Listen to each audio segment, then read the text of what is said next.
Il y avait une histoire de deux scénaristes qui s'appellent Mika et Déborah, qui étaient... il y avait à peu près une trame comme ça sur une famille qui, de fil en aiguille, se retrouve à galérer dans un temps assez court, hein, parce que quand même le principe de la comédie, c'est que ça se passe dans un temps assez court. Et qui finalement, à travers cette mésaventure, il y a beaucoup de choses qui se passent dans leur propre équilibre affectif, disons. Voilà, c'est surtout ça qui était important. Mais c'est vrai qu'il y a aussi une intrigue dans le film, il y a quand même une sorte de précipitation, il y a des rebondissements, voilà, c'est quand même un film assez enlevé sur le plan de l'histoire. Enfin, il fallait... Voilà. Et voilà. Moi j'adore les trucs qui se passent.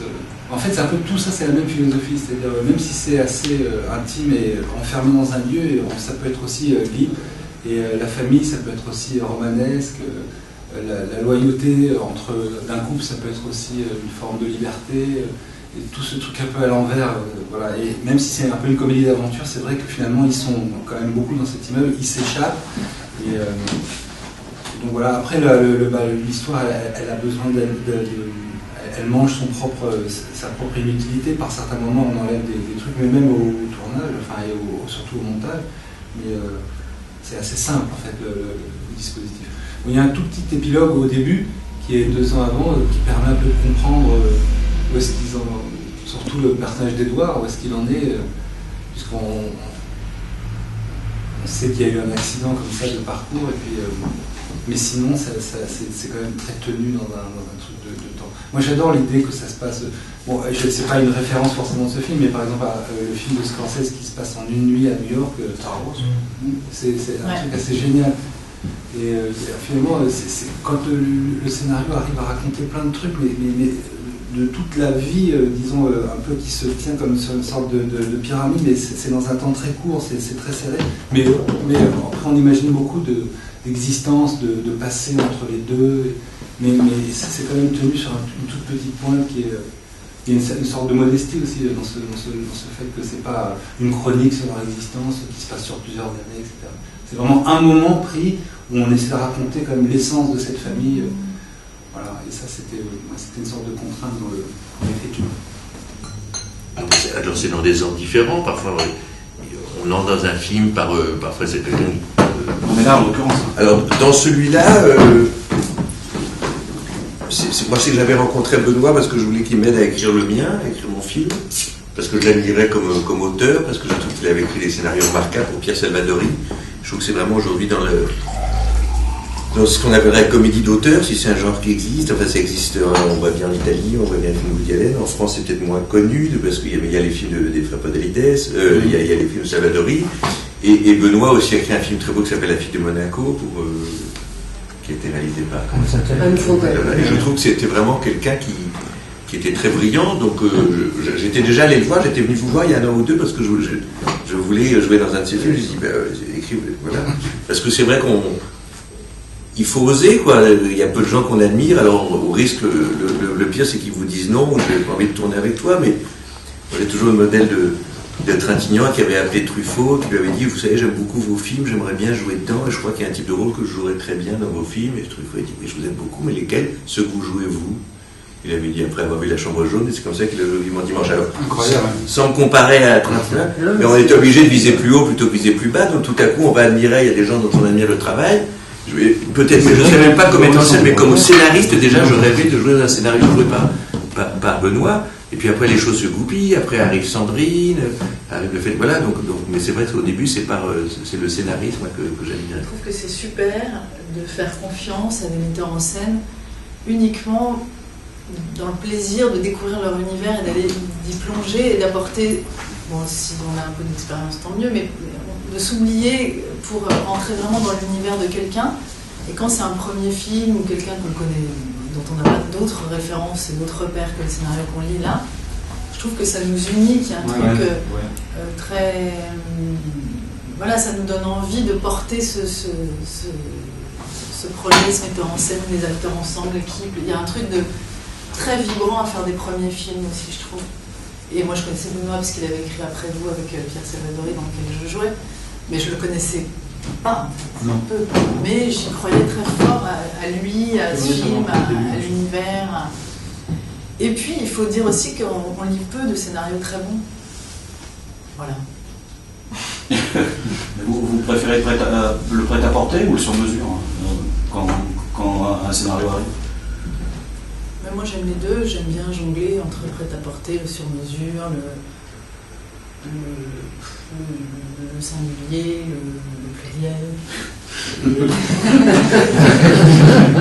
Dommage. Le passé composé. Non mais. C'est des gros. Non mais c'est toujours le plaisir du jeu, quoi. On se Mais retrouve. vos métaphores sont bien. J'étais là. Je veux vous féliciter pour ça. Merci. Mais enfin, elle n'est pas toujours bien servie parce que moi je trouve que Sandrine Kiberlin comme Benoît Poelvoorde, il y a des films qui sont bien où il suffit d'entrer dedans et là je voyais, moi je la suis parce que moi j'ai moins d'expérience et je suis moins content, donc je regarde, j'étais un peu dans la route Sandrine dans le film et je vois comme là elle se laisse serrer avec Benoît, c'est pas quelqu'un qui dit quelle est la focale, quelle est machin, oh là là, comment tu attends, non, il faut la refaire, ça va pas. Je pense que dans d'autres films, si elle ne l'avait pas joué, le film ne serait pas bon, le personnage n'est pas possible. Je dis compare avec Poelvoorde parce que c'est pareil, il y a des films, on dit, oh, dis donc, Poelvoorde, évidemment, le rôle est génial, c'est pas vrai du tout. Je pense qu'il n'y a pas de rôle, ou il y a pas, le film n'est pas si bien, mais ils le prennent. Je ne veux pas donner d'exemple parce que c'est idiot, mais ils le transmettent. Pas seulement en changeant les dialogues, parce qu'il ne s'agit pas de changer les dialogues, c'est pas ça l'improvisation, ou donner comme un personnage, mais ils endossent des choses telles, ils donnent de telles profondeurs humaines, de telles épaisseurs, qu'on dit, voilà, là, le rôle est génial. Non, vous le lisez, il n'est pas génial le rôle. Et il y a des films qu'a fait Sandrine, comme des films qu'ont fait Poelvoorde, et s'ils ne les avaient pas joués, il n'y aurait rien. Moi je crois que tu as bien fait de venir. Mais je vais te laisser voir. Oui, Mais c'est des rencontres, tout ça, avec on a envie de se surpasser ou de donner de soi, si j'entends bien ce que tu dis, avec des gens qui nous donnent cette envie. Parce que c'est des cadeaux, des beaux rôles comme ça. Le mot cadeau, ça fait toujours con, mais oui, c'est vrai, ça fait con, mais c'est pas faux. Nous, on n'attend que ça. Des rôles où on va pouvoir être à la fois battante, amoureuse folle de son mari, maternelle avec ses enfants, libre suffisamment pour aller voir un autre type et essayer de quand même de parler de ce qu'elle connaît pour savoir si elle renonce ou pas. Elle va au bout des choses. C'est un beau personnage, quoi. Après,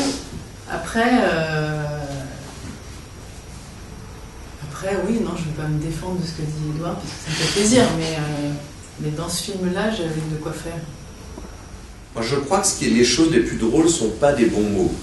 Il y a 2-3 bons mots du genre Hollande, c'est machin, et que là, c'était. Mais je crois que les choses les plus drôles sont des choses en situation. Je pense que Sandrine est plus drôle quand elle dit.